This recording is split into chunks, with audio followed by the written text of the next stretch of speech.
a former intelligence official testified last week in Congress that they have found UFOs and non-human remains with these UFOs. What? Is this true?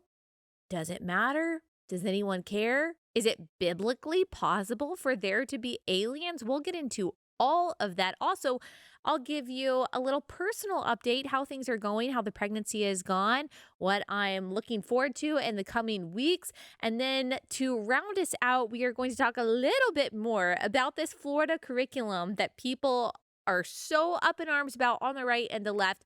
And again, to show you what is true and to give you the facts about it, because it's so important to get this right.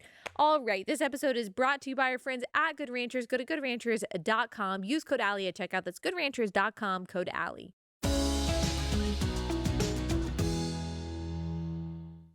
Hey guys, welcome to Relatable. Happy Monday. Hope everyone had a wonderful weekend, that you're ready for a great week. It's going to feel like, I think, like 112 where I am this week. I'm pretty sure that it's actually physically going to get up to like 110 at some point this week. I'm a big whiner in the wintertime, big time whiner, and in the fall. As soon as it gets like a little bit chilly, I'm like, nope, I want to go outside and sweat. I want it to feel like a suffocating blanket of heat as soon as I step out my door. And then as soon as it happens to me every year, I'm like, why? Why? Why do I tolerate this? Why don't I live in, I don't know, some kind of beautiful mountain in Utah? But I really try not to complain about the weather, because I heard Elizabeth Elliot say like a few years ago, shouldn't say it a few years ago, but I heard her say it a few years ago, that like complaining about the weather is basically grumbling at God, because who else is in charge of the weather except for him? So I really try not to do that. All I will say is that I don't think I, as a human being, am built for these kinds of extremes. I think that I am built for very mild 75 weather. And also, being as pregnant as I am right now, I have just like an incubator in me at all times. I am like perpetually warm. So anyway, for all of you in these southern states, in the desert states that are suffering as I am under such suppressive heat, I just wanted to express some empathy with you. That I'm right there with you. And I know we're like, it's going to break. It's going to break at some point. You know what? Let's just acknowledge and just accept the fact, just be content with the fact that we have about 4 more months of this. You think it's going to break in September? It's not going to break in September. You think it's going to break in October? It's probably not going to break in October. It's probably going to be Thanksgiving before it gets down into the 70s. So just accept that. And I'm just going to learn how to be grateful in all circumstances, content in all circumstances. So you guys asked me for a personal update. That's part of my personal update. I'm sweating all of the time. But you guys, when I asked on Instagram, what do you want me to talk about? A lot of people said aliens. And so we're going to talk about aliens, but you also asked me to just give a personal update because, as you well know, I am 36 weeks pregnant. Or maybe you didn't know how far along I was, but most of you know that I am pregnant with our third child. We're so excited. We are keeping the gender a surprise. We don't know. We found out with our first two.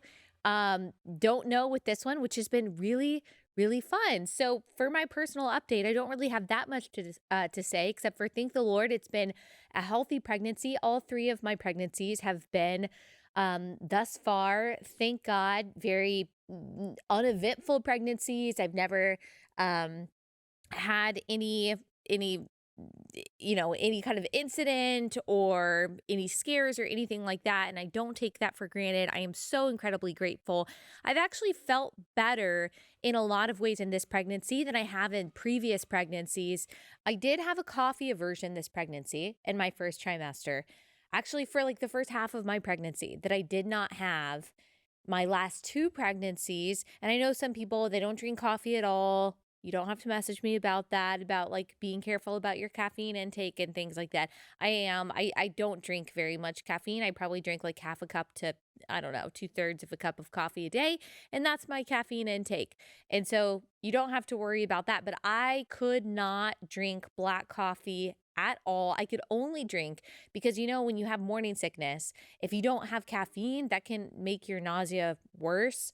And so I still tried to get some form of caffeine, but like the only kind of coffee that I liked was ice with heavy cream with a little vanilla in there, which I'm not saying is good for you, but just to give me something to help me feel like a functioning human.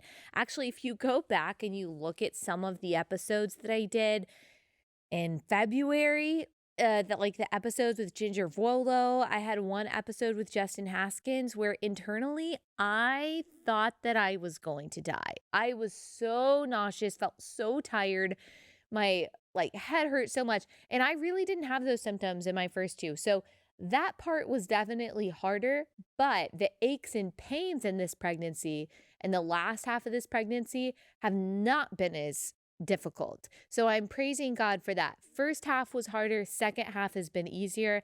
I don't know if that's an indication of the gender one way or another, but yeah, so it has been a little bit different than my first two.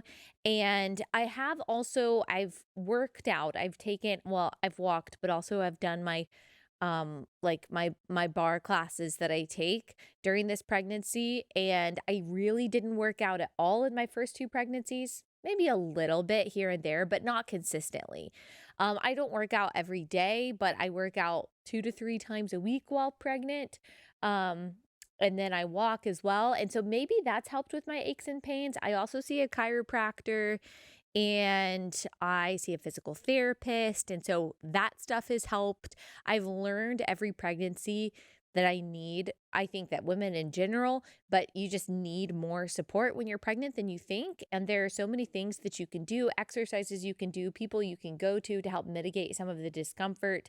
Not everyone can, go to a chiropractor and physical therapist, but if you can, or there are a lot of things that you can do online, a lot of resources online that you can do. Spinning babies is one of them to show you how to stretch, the different movements that you can do to make sure that your body is nice and loose. And I do think that the exercise aspect that has really helped. So I encourage you, if you are wanting to get pregnant, if you are pregnant, to exercise in some form. I don't think that now is the time to start CrossFit if you were not doing that before, but something low impact. I've also heard that this whole idea that you shouldn't start working out while pregnant if you weren't working out before, that's really a myth. That of course you can start being healthy and you can start exercising. Again, probably not like the most intense form of exercise ever, but low impact stuff that is getting your body moving and getting your heart rate up as long as you can tolerate it, especially after that first trimester. I'm just speaking from my own personal experience. It's probably good. It's helped me feel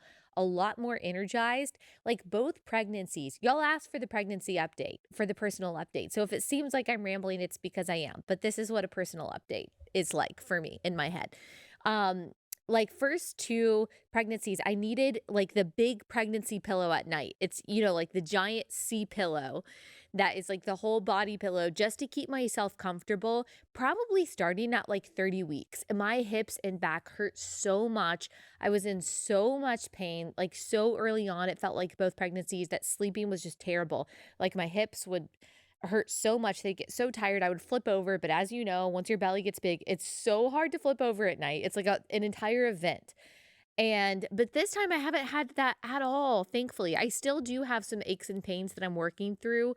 I have some like tight muscles that are like a little painful, but for the most part, I think the exercise and all the other stuff that I've been doing has really helped. I've also been taking, ladies, you should be taking a magnesium supplement while you're pregnant, in addition to all the other stuff too. So anyway, I'm getting super close. I'm 36 weeks. Both my previous pregnancies went long, or like what people would call long. I was induced with my first, not something that I would do again. It did not go well. My body was not ready at all. There was no medical reason for me to induce besides just being 40 weeks pregnant. Baby was fine, I was fine, but I did not know better. I did not know better. And so I got induced. And when you're like 0, 0, and if you don't know what that means, I don't need to get into the anatomical like specifics of that. But when you're 0, 0 and your baby is high and there's no medical reason to be induced, personally, just not from a doctor's perspective, personally, like that's not something I would recommend to one of my friends. If I could go back and change that, I would. But that was like 40 weeks, 6 days. She probably would have gone to like 42 weeks or so. And then my second one, I did have, spontaneous labor, and that was 41 and 1. So babies like to cook. My womb is very hospitable. And so I fully anticipate going to past 40 weeks, which is difficult. It's is if any of you have been pregnant at 40 weeks pregnant, every day after that is really tough. Not just because you're physically uncomfortable, but just the mental stamina that you have to have, not knowing if you're going to have your baby in 2 weeks or 2 hours. It's just tough. And so but I am anticipating that. That's just what I have in my head. And then if I go into labor sooner, then that's great. But I'm also trying not to, speaking of contentment with the weather, also be content with the length of pregnancy, because I don't take for granted that I have, if this is true, that I will have gone to and through all due dates for my children. And I know that not everyone gets to do that. People who have suffered from loss, people who have gone through very difficult preterm labors and had NICU stays. I know that there are women who are in the hospital as we speak right now at 30 weeks pregnant or sooner than that. Like, and they would give anything to not be in labor at the moment. They would give anything to give birth at the due date rather than being in the hospital now and going through the complications of having an early delivery and all of that. So I don't want to complain about going to 40 weeks or 41 weeks because not everyone gets to do that. And so I'm trying to have that like grateful mentality that, wow, Lord, thank you so much for allowing me to have this much time with babies in the womb. Now, I say that at 36 weeks. You can ask me again at 41 weeks if I am that cheery and that grateful about it. But I'm taking off maternity leave starting 38 weeks, so a couple weeks. And as I've said before, we have many, many episodes that we have been saving up for you, that we have been working on for the past several months, and they are all going to come out while I'm on maternity leave. We have so many fascinating conversations. It's been really hard for me to keep those not published, unpublished, and not tell you about them, because so many of them I know are going to be not just good, hopefully, but also controversial in some ways. Some of the conversations that we've had are on very controversial topics.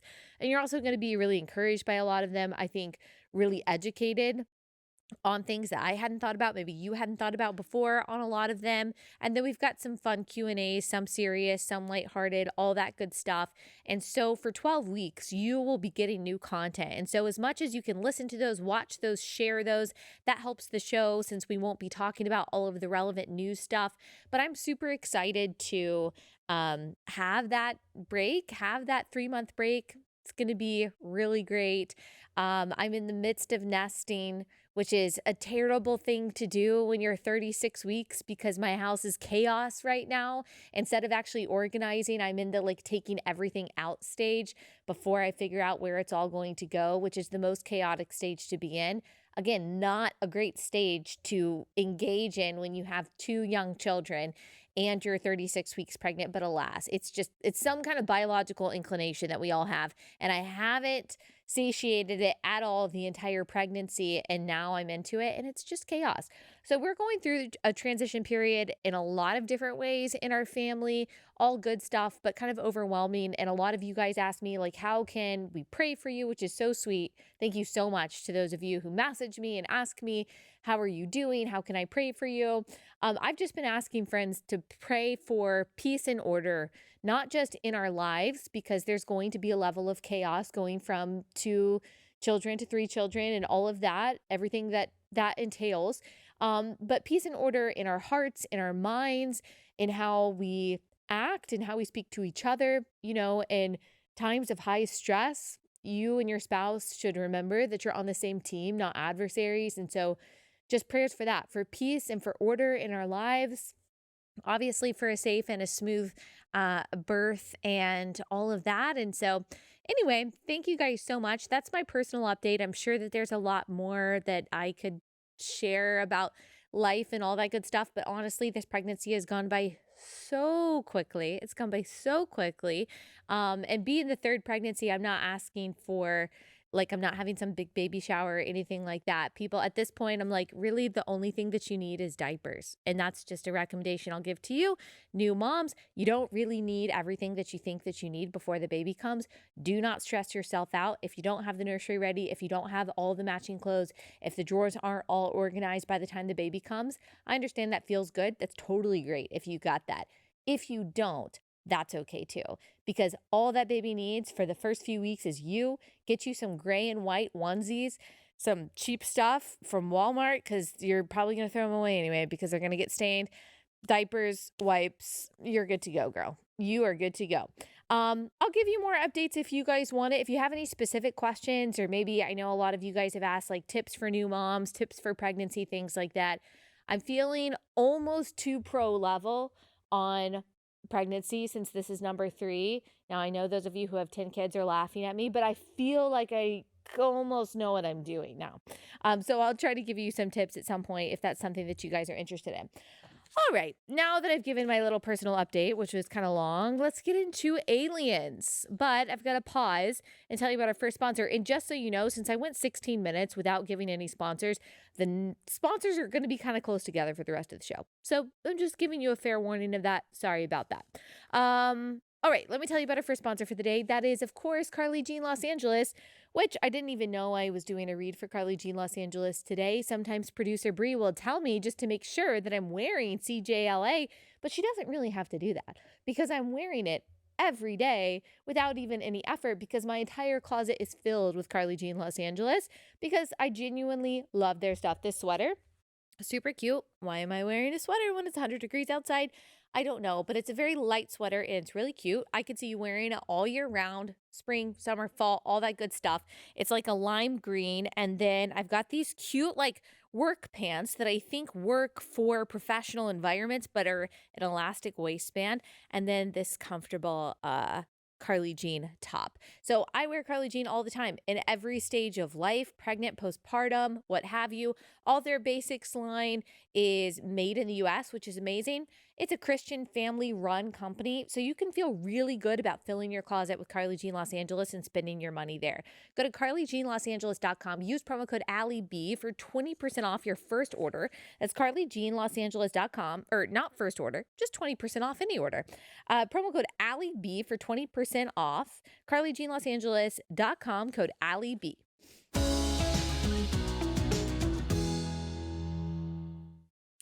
Okay, so if you've seen the discourse on Twitter, people are talking about aliens and UFOs. So now I guess we don't call them UFOs. We call them UAPs. The language is always changing. Kind of like how it went from Indian to Native American to indigenous people. I'm sure it's going to change again at some point. We're all trying to keep up with the language changes. It's not UFO anymore. We've heard from extraterrestrials that is extremely offensive. And so we have changed it to UAP, unidentified aerial phenomena.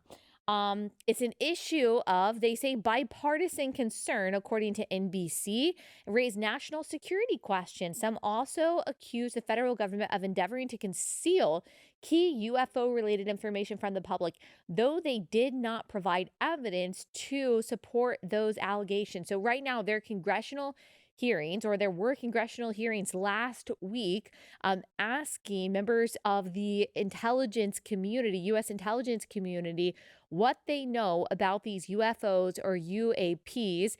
David Grush, who is a former U.S. intelligence official, told the panel that he is absolutely certain that the federal government is in possession of UAPs. So this would be like flying objects. We do not know where they come from. The federal government, I guess he says, has found these and is in possession of them.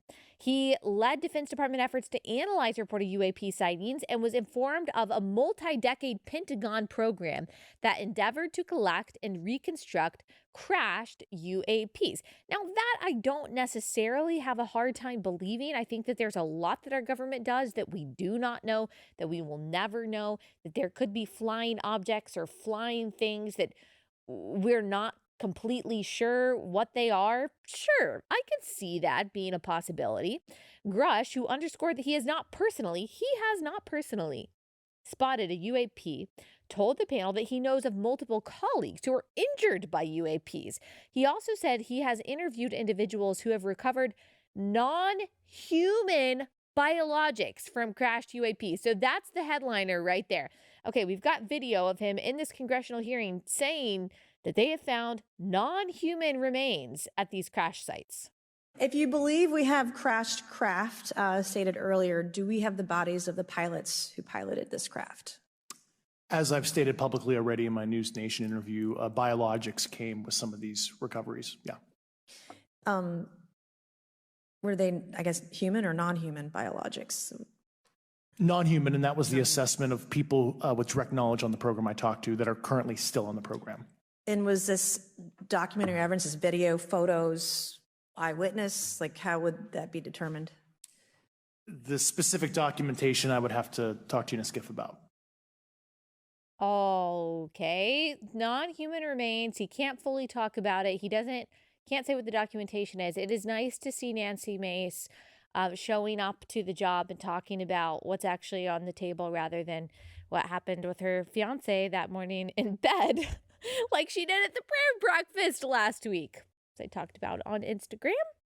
Anyway, so non-human remains. He has not seen these, I guess, but there's some maybe documentation that he won't even talk about. He was asked by Representative Eric Burleson, a Republican from Missouri, to substantiate the crashed UAP's claim. The former intelligence official said he could not divulge specific details, once again claiming the information was too sensitive to share with the public. He did describe the nature of what he saw. I have to be very careful here, but what I personally witnessed myself and my wife was very disturbing. So non-human remains of the pilots of these UAPs, he says, were discovered. Then there was Ryan Graves at this congressional hearing. He's a former Navy pilot. He told the panel that military pilots do not feel adequately briefed on UAPs, which he said leaves them unprepared to respond to UAP encounters. All right, I could see that. He claimed that commercial airline pilots have spotted UAPs too. It just seems like if it were this mainstream that we would hear about it more. I'm not sure. David Fravor, a former Navy commander, said he and 3 fellow military pilots spotted a white tic-tac shaped object in 2004. Okay, so tic-tac shaped object. I'm guessing not tic-tac sized object. Because that would have probably just been a tic-tac.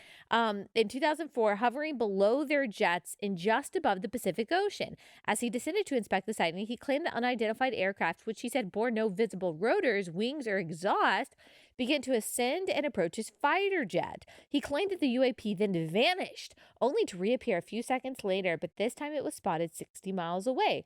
Fravor told the committee that the technology he and his team encountered defies logical explanation. The technology that we face is far superior to anything that we had, Fravor claimed, and there's nothing we can do about it. Nothing. Well, how do we know? How do we know that there's nothing that we can do about it? It's very strange. This is a very strange phenomenon. I'm not saying that I don't believe these people. I do think that they're strange anecdotes. Why haven't we heard about this more? I mean, and if it's so mainstream, if like commercial pilots and military members, former intelligence officers have all seen this, why is it seen as this grand conspiracy theory? Why isn't it just something that's accepted as fact? And why isn't there more documentation of it? That would be my question. According to the Daily Wire, Susan I'm not sure how to pronounce her last name, spokesperson for the Department of Defense, insisted that its All-Domain Anomaly Resolution Office, which has been tasked with investigating UFOs, has not discovered any verifiable information to substantiate claims that any programs regarding the possession or reverse engineering of extraterrestrial materials have existed in the past or exist currently. Okay, so that really didn't have to do necessarily with aliens, except for the comment by the guy that there were non-human remains found with these UAPs. Now, non-human, that could mean a lot of things, I guess. That could mean animal. I mean, maybe not a lot of things. I guess that's the only thing that it could mean, but it doesn't necessarily mean that it was some sort of alien. So I believe that there could be unidentified flying objects. I think that they're from other countries, and that there's some kind of spying devices. I wouldn't be surprised at all if China, Russia has this kind of capability and has for a long time.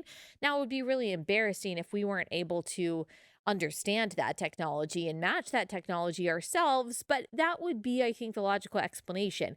Unless there are people in the United States flying very sophisticated drones that somehow the US intelligence community doesn't know about. The question is, like, does this really matter? Does the existence of these UFOs, UAPs, does the existence even of aliens, extraterrestrial life, like, do people really care about that? Um, Not really. According to NBC, people don't really seem to care. Um, the news that the government may be in possession of non-human biological matter in UFOs was met with surprising apathy online. Surprising to whom? Who is that surprising to? So they give some examples of this, some tweets saying basically, I don't care. I don't know if any of these people are notable, but they're just saying, look, I don't care. This is just a distraction. People posting memes of this kind of stuff. It's just not really that big of a deal. And look, I tend to agree with that. My question is, what am I supposed to do with this information? If there were aliens, which I'll get into whether or not I even think that's a theological possibility, um, if there are UAPs, what do I need to know about that? I don't need to know anything. They're not going to call on me to give them intelligence on this or tell them what to do. There are so many threats to our lives every day. Turbulence now is normal. Like, tumult is normal. Unpredictability is now very predictable. Like, we already have the threat of nuclear war. We're already being run by a cakistocracy. Like, we already have a million things to deal with, from just like the stresses of our everyday lives, to rising crime, to war, to corruption, all this stuff. They're already plaguing our lives and disturbing our peace. This is just one more thing. It's just one more thing that could kill us, that could disturb us, that could conquer us. I just don't know what I'm supposed to do with that information. Am I supposed to be more worried than I was before? Because I'm already not very happy about the state of the world. Would it be the worst thing if aliens came down and said, honestly, I didn't know that this could be messed up as badly as it is, and I think we're just gonna have to take over. That's not the worst outcome, except for I don't believe in aliens. And I'll get to that in a second. And other people online seem to agree. I saw that Michael Knowles said, how come China and Russia aren't holding urgent hearings on UFOs? And I thought that was an interesting question. And so I was looking into it, and I saw this tweet that has a lot of engagement from Dr. Simon Godick. I don't know who that is. He said, look at this map showing where UFOs have been spotted all over the world. Why is the U.S. lighting up like a Christmas tree? So basically what this map shows, and we can put it up on YouTube, is that it's only the U.S. and like England that has ever spotted a UFO. I mean, as far as we know, maybe it's because the documentation, the reporting mechanisms aren't as good in these other countries. But even looking at like Australia, and some of these other like European countries, like, it's most people in the world don't say that they have ever seen a UFO. I think it's a mostly American phenomenon because of Hollywood, because of folklore, because of our distrust in government, because our government is so freaking weird. Like, I think that this is mostly an American thing. If this were really a phenomenon everywhere, then I think that we would probably see more reports than we currently do. But it's always like, no, we definitely saw Bigfoot outside of Branson. Like, it's always something like that with the conspiracy theories. Now, again, I'm not saying that it's impossible for there to be UAPs, But this whole idea of extraterrestrial life, I think we're just like obsessed with that possibility here. Um, I personally think it's silly. I don't believe in the whole non-human remain story. I simply don't. And again, I don't even think whether someone has a worldview or not, or whether or not someone knows their worldview and what they think about human beings and other creatures. I just don't think that most people care about aliens. I don't think that most people think it's that big of a deal. So let me get into, like, is it possible for aliens to be real from a biblical perspective? Is it possible? We'll get into that just a little bit, not too deeply, but I'll give you my opinion and then I may ask Bree what she thinks about that. Let me pause. Let me tell you about our next sponsor for the day, and that is Every Life. So Every Life is a pro-life diaper company. Did you know that a lot of the diaper companies that we use, like even the clean brands, the seemingly family friendly brands that you would hope all diaper companies would be, but a lot of them are donating to abortion. They are pro choice, they are Democrat activists, they're donating to politicians that then turn around and try to allow access to abortion through all 9 months, which is very it's very counterproductive, counterintuitive for these diaper companies to do, but they do. So you want to make sure that if you're buying diapers for your child, that you are buying diapers from a company that supports life, and Every Life does that. Every Life has this amazing program. It's called Buy for a Cause. You can buy a bundle of diapers and wipes and things like that, and it will be donated to a family in need to help them choose life, because when you're supported, you're more likely to choose life for your baby. And these are very high quality diapers. Someone just gave me a whole box of them as a gift, and also Every Life sent me some, which I'm very appreciative of. So I love supporting pro-life companies. So it's time to make the switch. Go to everylife.com. Use code Allie10 at checkout. That's everylife.com, code Allie10.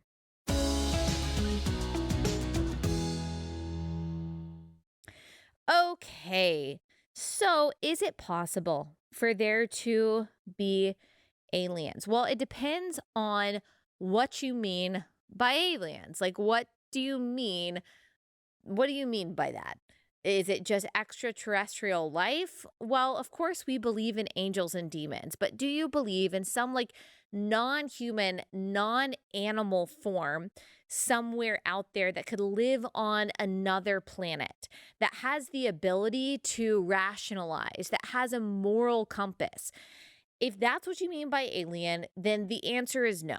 I don't believe in aliens because I don't see any room in scripture for some kind of creature that is not described in the first couple chapters of Genesis, that is made in the image of God, but is not human. Because if you have the capacity to rationalize and reason, and to have a moral will, to have some kind of moral compass that can distinguish between right and wrong, that is us being made in the image of God. And yet you are somehow not human.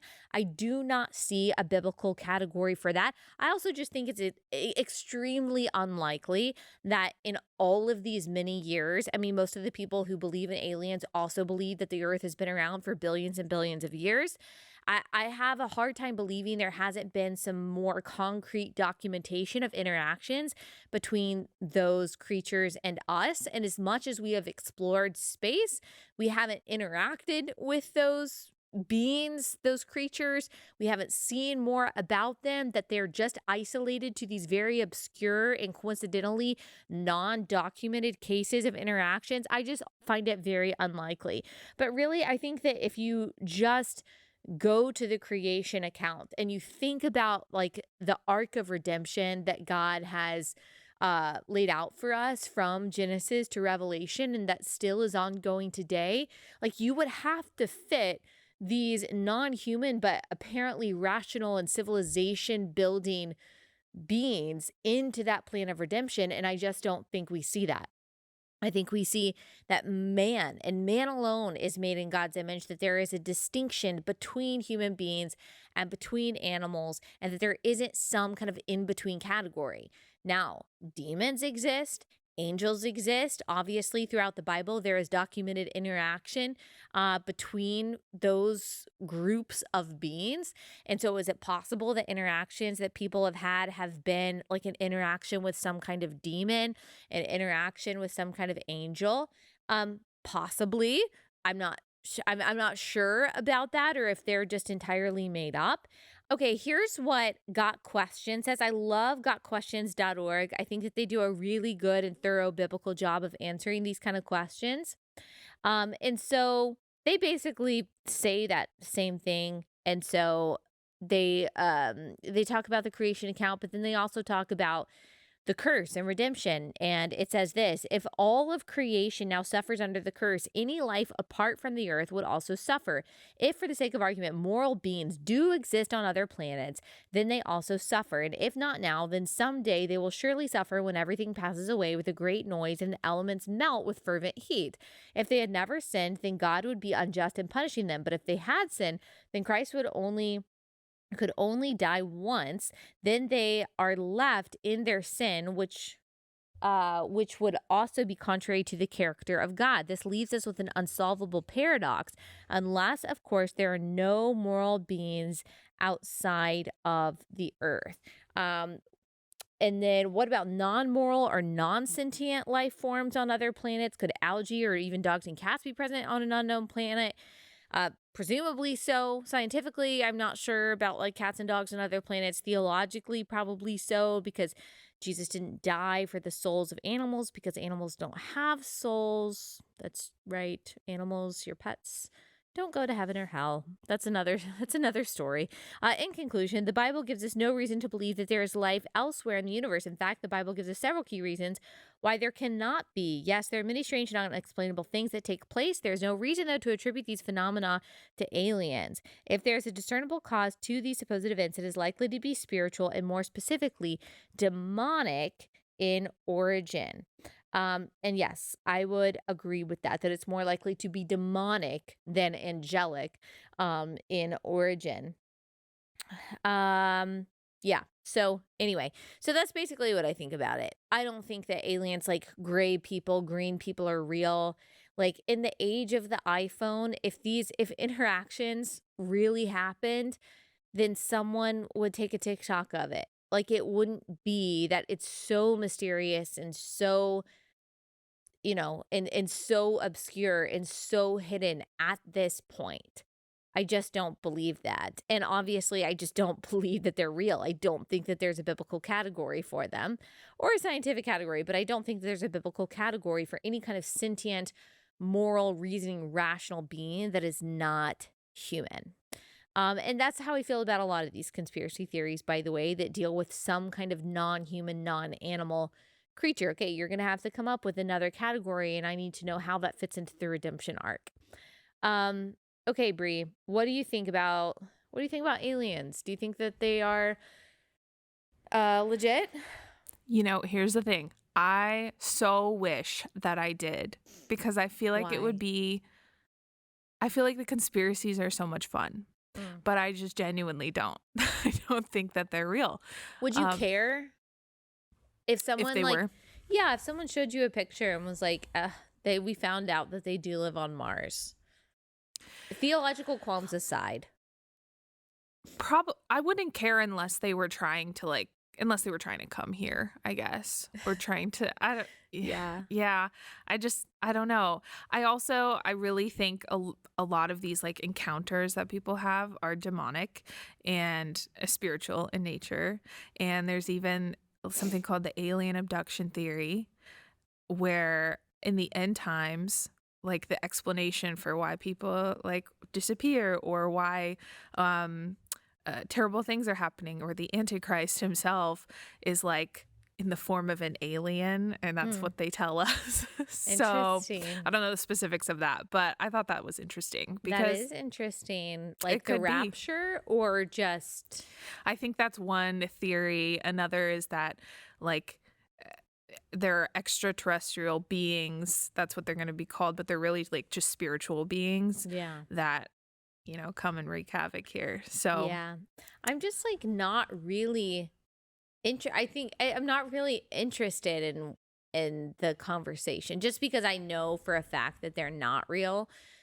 But also, I don't know I don't know. Again, like what am I supposed to do? What does that mean to me? Yeah. What am I I supposed to do know. with I that do agree with information? that. I do agree with that. And you kind of just, there's so many questions before I am made to care, you know? Yeah. Are they hostile? Do they want to kill me? Or does it matter? Yeah. I mean, I there don't are know. already, I'm much more scared of robots, Yeah. which are real Yeah. and powerful. I The agree. videos that I've seen. And so, like, and the fact, okay, so here's the thing is that in order to believe in aliens and that the aliens are responsible for the UAPs and UFOs, you do have to believe that they're rational creatures because they've created this insane technology that is far beyond anything that we've created.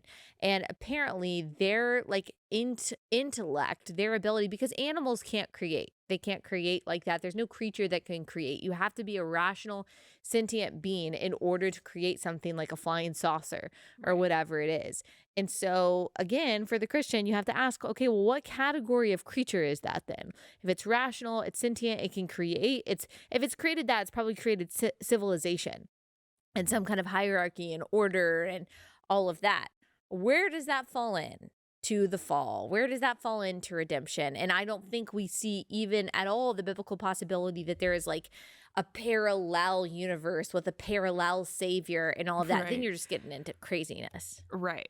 And also just the practicality of it. You're so right. Why has no one just filmed something on an iPhone? Yeah. There's a family that saw aliens in their backyard, non-humans in their backyard in a UFO, and they've just gone silent. No one took a video, no one took a photo. They just said it happened, and now they've just like kind of, they're not talking about it anymore. Yeah. You know, sometimes I see aircrafts in the sky that I'm like, that looks weird, Yeah. you know? Yeah, sure. But then I just don't really think about it anymore. yeah. So I don't know, but I remember seeing Signs in 6th grade. Did you see Signs? Oh, it was so scary. Just the one So shot scary. of the alien. Oh, yeah. I know. I wasn't Yeah. allowed to see it, but I went to one of my friend's houses. I'm still friends with her today. It was the house that you would go to if you wanted to watch movies that your parents wouldn't let you watch because her parents We all would. had one. And yeah, we watched Signs and I regretted it. And I felt so bad. I told my parents that I watched it because I was having nightmares. I was so scared. Yeah. I know Yeah. that gave me nightmares too. Yeah, but it's okay, little Allie. They're not real. But that's probably why America has all these UFO sightings. Totally. It's because of that. It's Yeah. because we have Hollywood Yeah, for sure. and everyone's on a spiritual journey. They want something that's like higher than them, but something that's not going to tell them what to do, you know? Well, and people put things in terms that they know. And I think in our media, we talk about this a lot more than certain other, I guess non-Western countries do. Yeah. And so I'm like, of course there are more people who like report UFO sightings because that's what they would call something like weird that they might categorize as that. Whereas in another country, they wouldn't call it Yeah. that. So We I have a don't lot know. of drugs in our country too. Yeah, also that. We have a That lot could of be it. drugs. So that can't be discounted. So anyway, yeah, so I was reading some of your theory though. Some people do believe that the aliens are part of the end times, but again, I would say that is demonic. It's funny how many people believe in aliens who probably think the idea of God is like so stupid. You know, who those people on Twitter who like respond to Christians being like, "Oh, you're Sky Daddy. Yeah. How could you believe that?" Who would never believe in angels and demons, but are like, "I don't know. Maybe there is a parallel universe. Yeah. Maybe the world did start from nothing billions of years ago." Yeah. Yeah. Suspend your disbelief. Okay, let's get into our next story. That's that on aliens. Maybe we'll have an update. If we can get one on the show, we'll let you know. Let me go ahead and tell you about our next sponsor for the day before we get into this next and last subject, and that is Constitution Wealth. Constitution Wealth is an amazing company. They are a Christian conservative wealth management company that help you with things like investing, financial planning, charitable giving. The great thing about them is that when you're working with them, unlike a lot of these other big name companies, you're talking to someone who has the same values as you do. So they're totally in alignment. When you're saying, here's how we want to invest, here's how we want to spend our money, we want to do it in a way that aligns with our principles, fights for our values, they are 100% on board. They're fighting with you, which makes a really big difference. Whatever kind of service you're getting, when it comes to your values, when your values are on the line, which they always are when it comes to how you invest and how you spend your money, you just want to make sure that the person that you're talking to is on board with you. It can be really uncomfortable and a lot more difficult and complicated when the person that you're working with, especially on sensitive matters like money, like that they hate your values and they hate what you're talking about, or they hate the organizations that you're giving to. You don't have to worry about that with Constitution Wealth. You can have peace of mind knowing that the people managing your wealth, that they're really responsible, but also that they're Christian conservatives. They love America. They're fighting for the causes that you and I are. So, related gals, get your related bro husband. Go to constitutionwealth.com/Allie. Schedule a free consultation for you both together to see if this is right for you. I think that you're really, really going to like these guys. Go to constitutionwealth.com/Allie. Constitutionwealth.com/Allie.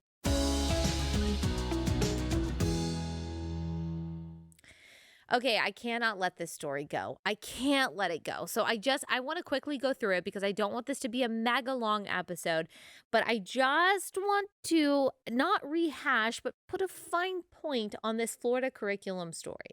Last week we talked about Kamala Harris and a bunch of other progressives in the media hating on Florida for their new set of social studies standards, which is going to be available to lots of students, but including middle school students. And part of that social studies curriculum includes curriculum about slavery, also the Holocaust, a bunch of different things, but in particular about slavery. And there are all kinds of subjects, all kinds of lessons that the students are required to learn with these new social studies requirements when it comes to slavery, how slavery started, its history, not just in America, but throughout the world, how these African slaves were sold by Africans to America and to Westerners.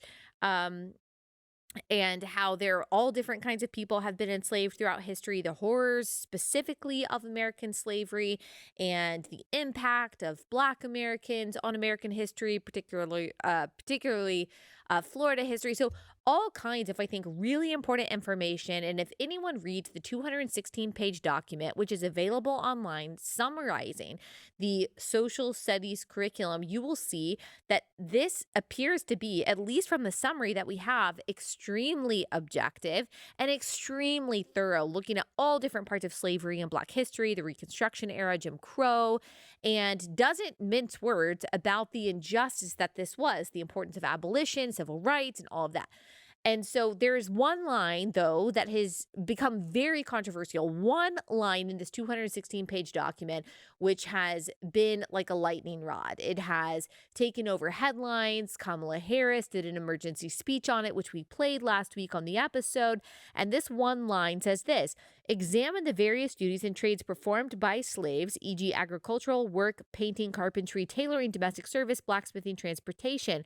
Clarification: 1. On this particular lesson, instruction includes how slaves develop skills which, in some instances, could be applied for their personal benefit. So what are people saying? Everyone is saying, not everyone, but most people on the left, including Kamala Harris, are saying that, oh, this is saying slavery was beneficial. Oh, this is trying to justify slavery. This is talking about how we should be grateful for slavery. This is saying that actually white supremacy is okay and people should be thankful for slavery, and slavery was actually great. Like, that's how people are running with this one single line saying that some slaves developed skills which benefited them, which they used for their personal benefit. From that, people are deducing that this curriculum encourages people to think of chattel slavery in a positive light. And as I said last week, that is completely ridiculous. That is not at all what the line said. That is not at all what the line implies. And again, if you look at it in context, there is no way that you could deduce that. I would have to conclude, like, if you're trying to say that this line justifies or puts a silver lining in slavery, that either you are a bad actor with bad intentions or you're ignorant. You really just don't know. Now, that's not to say you can't have a differing legitimate opinion, but I have not yet heard a differing legitimate opinion that explains why logically this line is wrong and bad and justifies slavery. Every single person that opposes this curriculum based on this line has something in common, and that is that they're adding things that are not there. They say things that are simply not in the curriculum. And let me give you some examples for that. So there are several prominent Black Republicans who have come out against this curriculum, who have felt the need for some reason to issue a statement about it. Now, let me tell you something that these Black Republicans have in common. It's not that they're Black Republicans. That's not, I think, the most important part. It's that they've all endorsed Donald Trump. All of these people that I'm about to list who have come out attacking Ron DeSantis specifically for this curriculum, calling it racist, have also all endorsed Donald Trump. Make of that what you will. So this is Wesley Hunt, a Republican from Texas. He says, as the direct descendant of a slave, I have a hard time understanding Governor DeSantis' position that transferable skills learned in bondage are somehow a net benefit. That's what he says. And now John James says this. I really liked John James. Man, he says, Ron DeSantis, nothing about that 400 years of evil was a net benefit.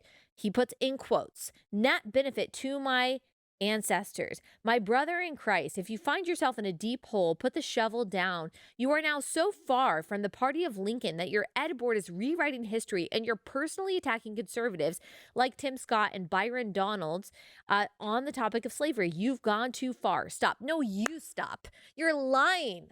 You are lying. Are you intentionally lying because you're just a sketchy politician like the rest of them and you convinced us that you're this strong, honest, a man of integrity, this man of Christ that so many of us conservatives really supported? Or is it because you don't know? Either way, this is an unacceptable tweet. You should absolutely delete it and then you should apologize. But you won't because you endorse Donald Trump. So it's not a coincidence to me that both John James and Wesley Hunt, who have endorsed Donald Trump, use the same phrase, net benefit. Net benefit. Oh, these skills did not make slavery a net benefit. No one said net benefit. No one said it. If DeSantis didn't say it, the curriculum doesn't say it. Like that would be one thing. If this curriculum said that slavery was a net benefit because of the skills learned, that would be a problem. That's saying there is more good than bad when it came to slavery because of these skills that were learned by these slaves. That's not what anyone said, but apparently the talking points went out to some of these Black Republicans and who endorsed Donald Trump, and they decided to all use the same language, or at least two of them decided to use the same language. And John James had the audacity to put net benefit in quotes when that is not a quotation. So where did that come from? What email did you get? What text did you get? What phone call did you get? Who gave that talking point, that phrase, net benefit, which just happens to appear in both of these tweets of people who are for Donald Trump and, I guess, against Ron DeSantis? There is nothing in this curriculum whatsoever that implies that slavery was a net benefit or a blessing or that there was a silver lining to it. Instead, what it clearly implies, if you read the entire context, is that slaves, through their own resilience and industriousness, used some of the skills that they learned while slaves to then benefit themselves and their families, especially once freed. And I'm going to give you some examples of that in just a second, but it's not just them. It's also Byron Donalds, who is another Republican representative. He said, what's crazy to me is I express support for the vast majority of he's from Florida, the new African American history standards, and happened to oppose one sentence that seemed to dignify the skills gained by slaves as a result of their enslavement. Anyone who can't accurately interpret what I said is disingenuous and is desperately attempting to score political points. No, I think that you are doing that.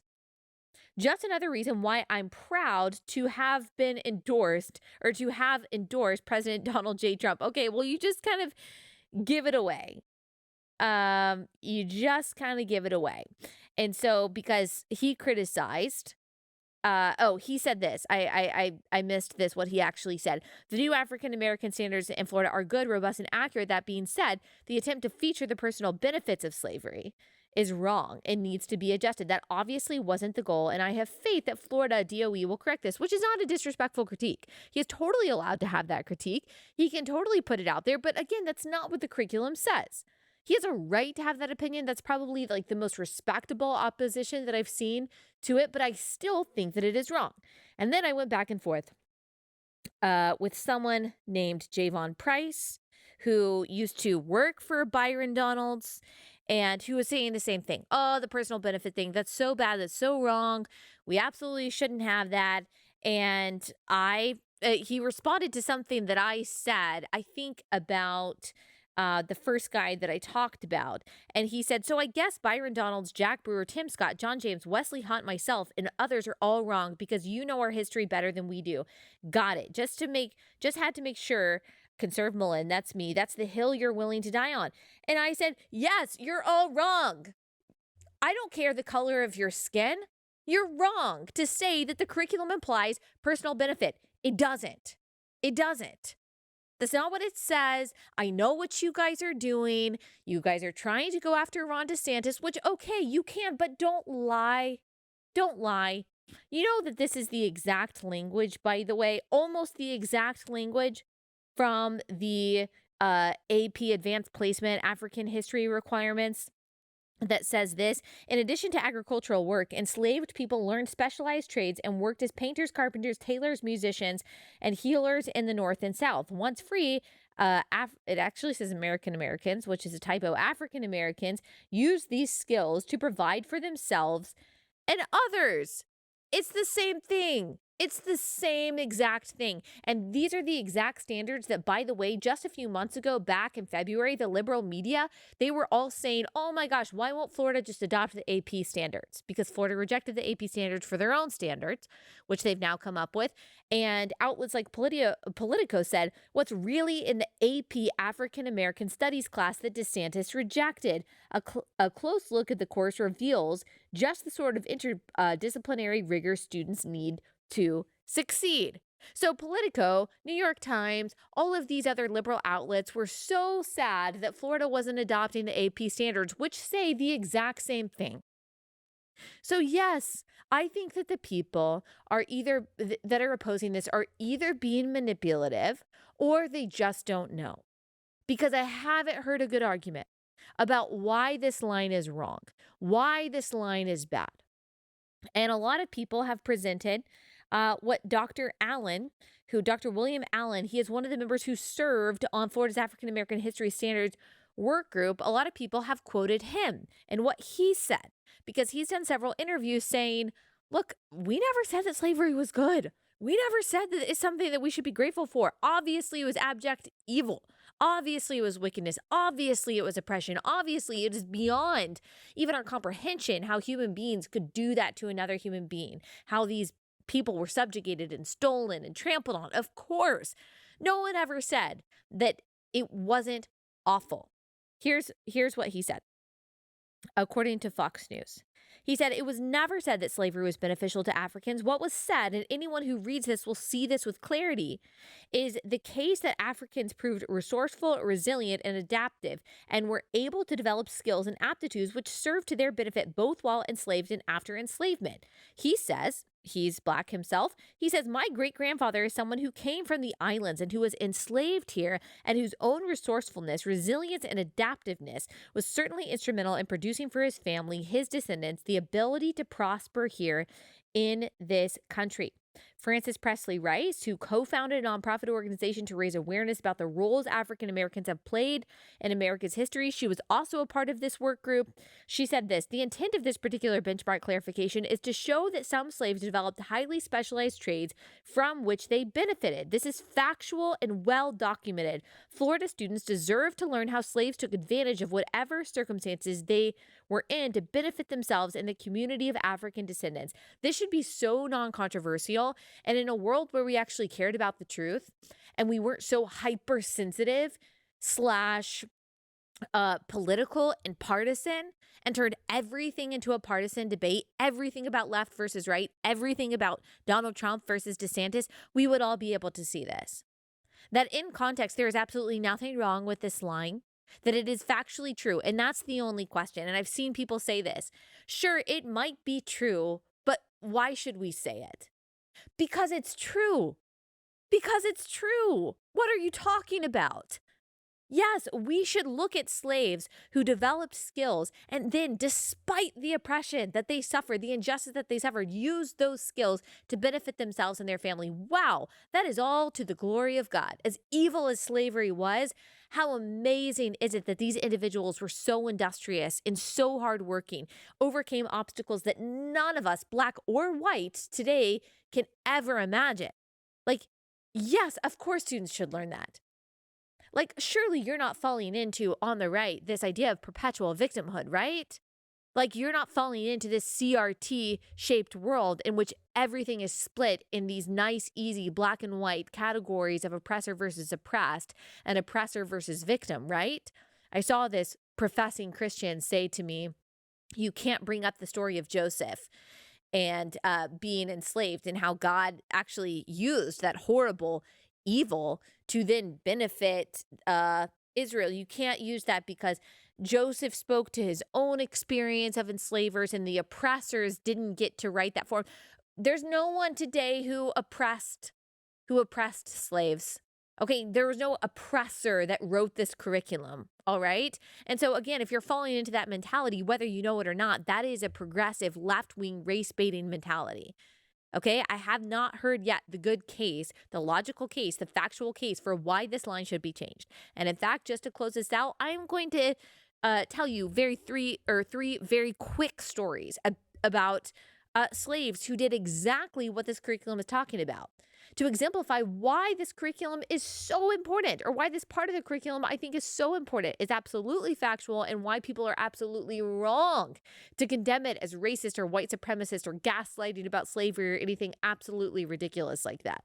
Let me tell you about our last sponsor for the day before I do that, and that is Jace Medical. So Jace Medical is an amazing company. They're the only service in the U.S. that prepares you for medical emergencies with antibiotics and the prescription medications that you take on a daily basis. So hopefully you'll never need this. Hopefully you'll never need an emergency stash of medication, but you never know. I mean, we're talking about crazy things. We don't know what's going to happen with the supply chain. We've seen that over the past few years.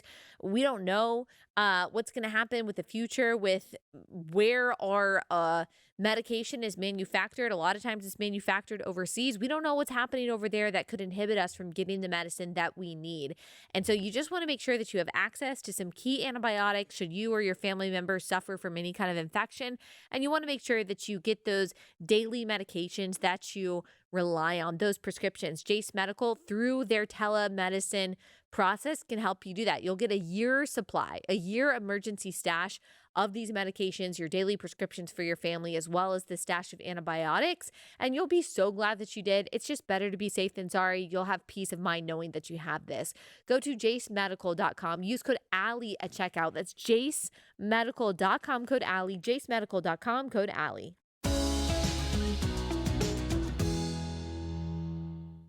Okay, so let me give you 3 examples of, I think, people that would probably be included in this part of the curriculum. And you tell me if you think that we should be learning about this, if students should be learning about these people.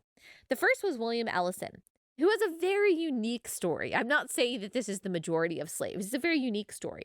He was a slave who was apprenticed at age 10 to a cotton gin maker. He was hired out by his master to this cotton gin maker And his master, of course, being his master, required Ellison to send him a portion, but not all of his earnings. So, with his leftover earnings, what he had saved up, he bought his freedom from his master. He then became very successful cotton gin maker. He also learned how to blacksmith. He became a successful blacksmither.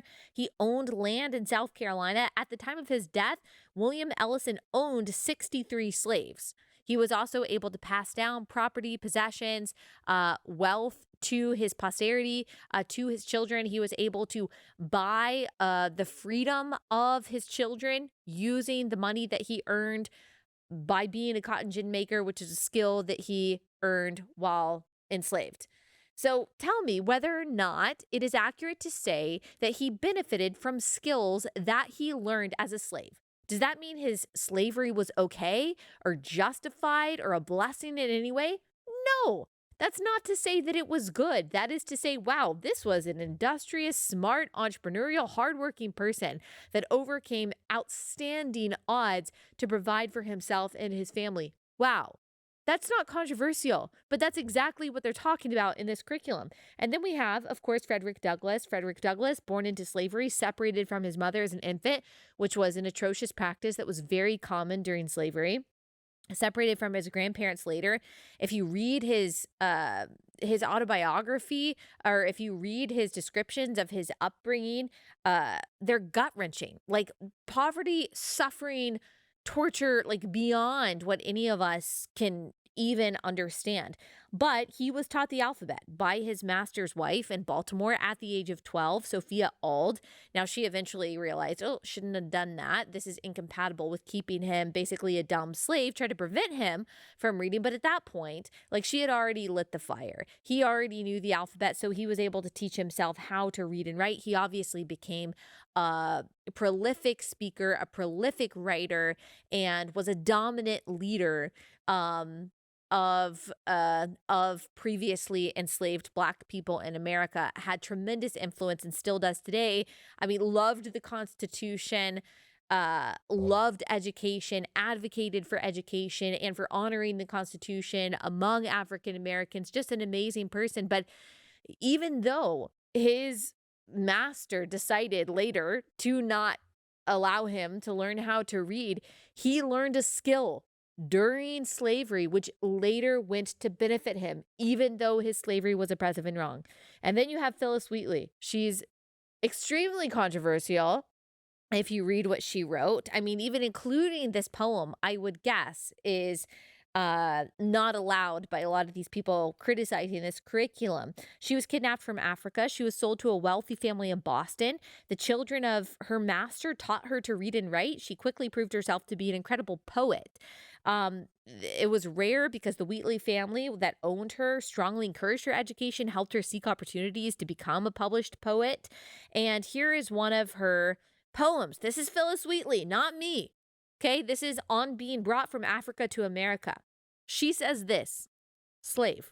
She says, "'Twas mercy brought me from my pagan land, taught my benighted soul to understand that there's a God and there's a Savior too. Once I redemption neither sought nor knew. Some view our sable race with scornful eye. Their color is a diabolic dye. Remember, Christians, Negroes, black as Cain, may be refined and join the angelic train." So there's something there for those that were rightly considered white supremacists who hated her race, saying, hey, we're also made in the image of God and God can save our souls too. And then she also says that she's actually like, it was a merciful thing for her to be taken, she says, from her pagan land to America and learning the gospel. Whoa, are you even allowed to read a poem like that nowadays? I think a lot of these critics would say no. But did she gain a skill while enslaved that later went on to benefit her? Yes or no? Yes or no? Despite the oppression and the wrongness of her enslavement. And then, of course, I guess very controversial to all of these people is Up From Slavery by Booker T. Washington, his autobiography. He was born into slavery, slaves emancipated when he was a child. He worked in the mines, taught himself to read, became a dominant leader among Black Americans and emancipated slaves. In his book, he talks about the harsh, oppressive realities of slavery. Slaves were treated like dogs, if that. But he gives a roadmap and inspiration for resilience and self-sufficiency through education and letting go of bitterness. He says this: when we rid ourselves of prejudice and racial feeling and look facts in the face, we must acknowledge that, notwithstanding the cruelty and moral wrong of slavery, the 10 million Negroes inhabiting this country who themselves or whose ancestors went through the school of American slavery are in a stronger and more hopeful condition, materially, intellectually, morally, and religiously, than is true of an equal number of Black people in any other portion of the globe. Whoa. That almost sounds like he's saying there was a benefit. I have begun everything, he says, this is a different quote, with the idea that I could succeed.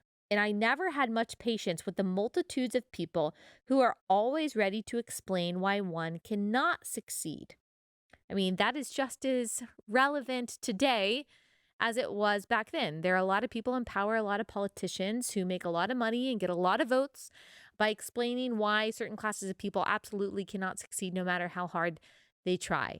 And so you can't tell heroic stories of industriousness, overcoming odds, overcoming obstacles of people who were literally slaves at one point, because that kind of discounts the argument that today there are too many obstacles and too much oppression for Black people to overcome and become successful.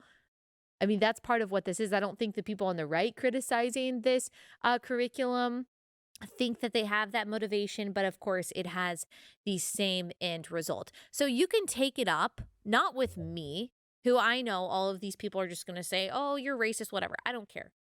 You can take it up with Booker T. Washington. You can take it up with Phyllis Wheatley. You can take it up with Frederick Douglass. You can take it up with Dr. Allen. You can take it up with the Black scholars that helped write this curriculum. You can take it up with them. You can take it up with history. You can take it up with facts. You can take it up with logic. You can take it up from God's word, with God's word.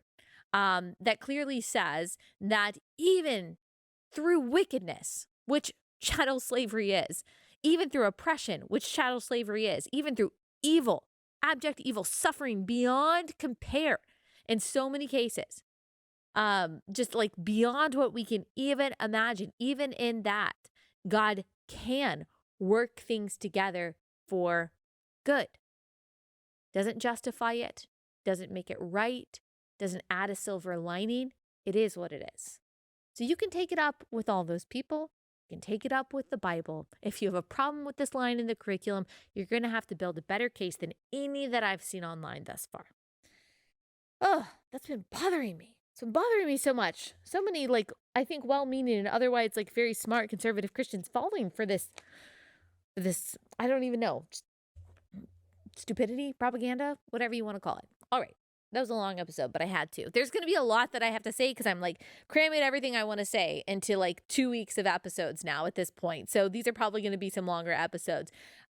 We've got an amazing interview coming up tomorrow, so don't miss out on that. And then a lot of other things that we have to say for the next 2 weeks. Send me ideas for what you want us to talk about. If you've got an idea that you want me to comment on. All right, that's all we have time for today. We will see you back here tomorrow.